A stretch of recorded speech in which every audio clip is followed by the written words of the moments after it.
नमस्कार मित्रों, मेरे YouTube चैनल पर आप सभी का फिर से स्वागत है। मित्रों, पिछली कक्षा में अपन ने राजस्थान के इतिहास की चर्चा की थी और राजस्थान के विभिन्न भागों की चर्चा की थी कि प्राचीन समय में, ऋग्वेद कालीन में, महाभारत में इन भागों को किस नाम से जाना जाता था। जैसे आपका मरु है, जांगल है, शूरसेन है, मत्स्य है, शिवी, मालव, अर्जुनयन, इन सभी भूभागों की, इन सभी क्षेत्रों की यहाँ कब क्या कुछ कैसे था और वर्तमान के जिले इन भागों में कौन से थे, इन सब की चर्चा अपन ने पिछले भाग में की थी। आज राजस्थान इतिहास का द्वितीय भाग है और आज अपन विभिन्न जो पीछे रह गए हैं उन भागों की चर्चा करेंगे। तो मित्रों शुरू करते हैं। सबसे पहले आपका योधेय क्या है मित्रों?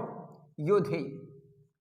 बात करें योधेय की तो ये राजस्थान के उत्तरी भाग में है मित्रों। उत्तरी भाग, जब राजस्थान का आप नक्शा देखते हैं ना, तो राजस्थान के उत्तरी भाग में ये एक कबीला था, गणतांत्रिक। कैसा कबीला था? गणतांत्रिक कबीला था।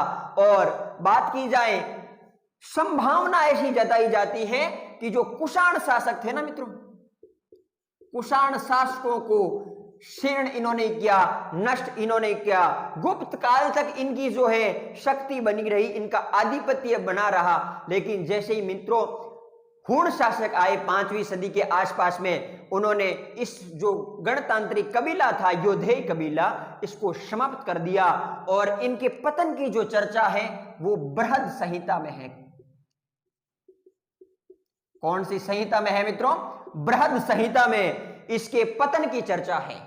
जब इसका पतन हो गया तो ये अन्य नामों के साथ में, अन्य भागों के रूप में, नए कलेवर में राजस्थान के अंदर ये इन्होंने अपना परचम लहराया और विभिन्न क्षेत्रों में, और फिर वो क्षेत्र नवीन राजस्थान के निर्माण तक आधिपत्य रहा। उसकी अपन चर्चा करते हैं। तो इससे कौन कौन से क्षेत्र निकले उसकी चर्चा कर लेते हैं। सबसे पहले बात की जाए मित्रों, योधेय से आपका मेवाड़ निकला। कौन सा निकला? मेवाड़ का।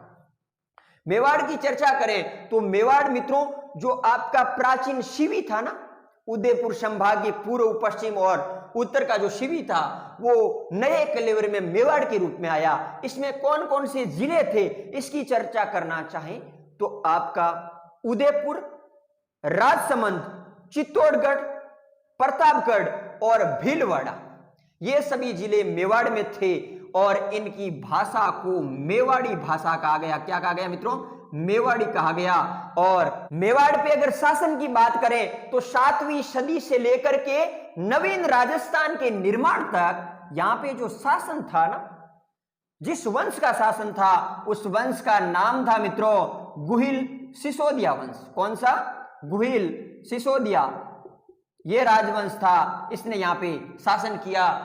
कब तक? राजस्थान के, नवीन राजस्थान के निर्माण तक। अब बात करें मित्रों, इसकी कालांतर में अलग अलग राजधानियां रही, जैसे आहड़, कल्याणपुर, चावंड, कुंभलगढ़, चित्तौड़गढ़, उदयपुर और नागदा। योधेय के दूसरे जो भाग था उसकी चर्चा कर लेते हैं।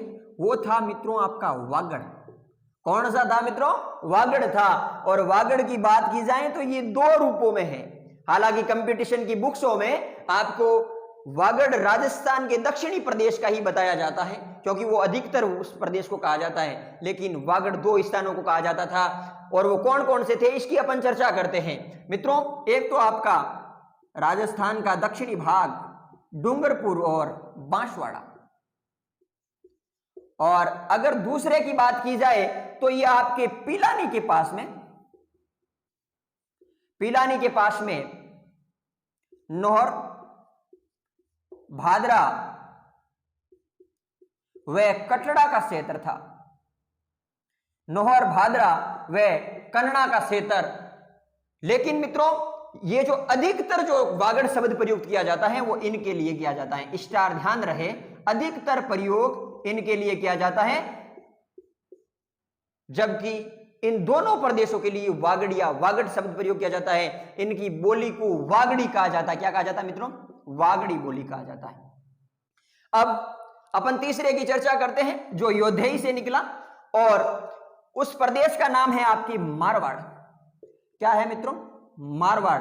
और अगर मारवाड़ की बात की जाए तो यहां पे जो मंडोर है मित्रों, मंडोर में, मारवाड़ के मंडोर पे 7वीं शताब्दी के आसपास और उसके बाद में भी गुर्जर प्रतिहार वंश का शासन था, गुर्जर प्रतिहार वंश का। और कालांतर में यहां पे राठौड़ वंश ने शासन स्थापित किया, आधिपत्य स्थापित कर लिया, गुर्जर प्रतिहार वंश और उसके बाद में आपका कालांतर में राठौड़ वंश। मारवाड़ के बाद में अपन चर्चा करना चाहेंगे मित्रों आपके हाड़ौती क्षेत्र की।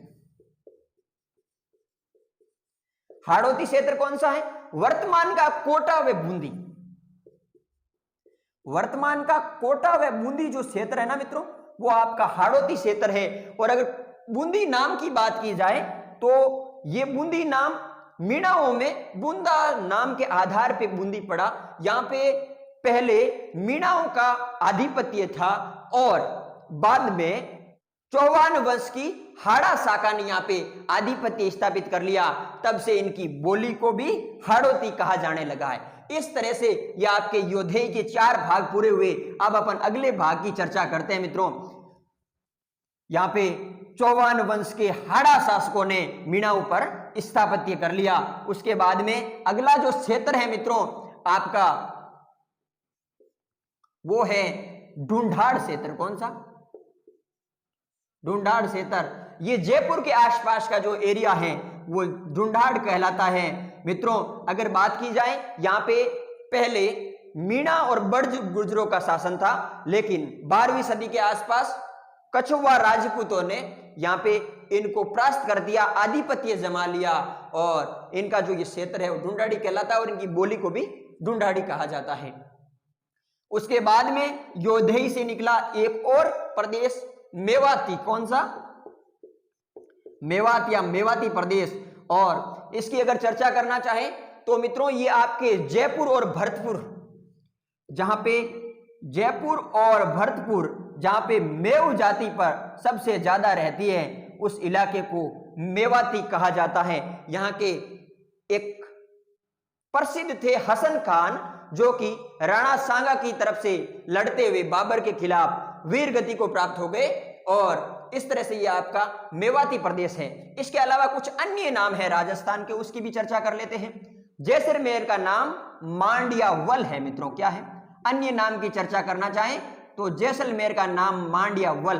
और जोधपुर के दक्षिणी भाग की अगर चर्चा करना चाहें तो आपका है गुर्जरात्रा। क्या है मित्रों?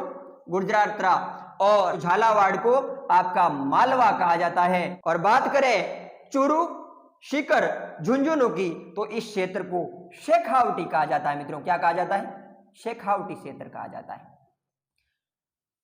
इस तरह से यह आपका राजस्थान का इतिहास जो विभिन्न भागों में परंपराओं के आधार पर, बोलियों के आधार पर, राजवंशों के आधार पर ये इनके प्राचीन नाम थे, इन सब की अपन ने चर्चा की।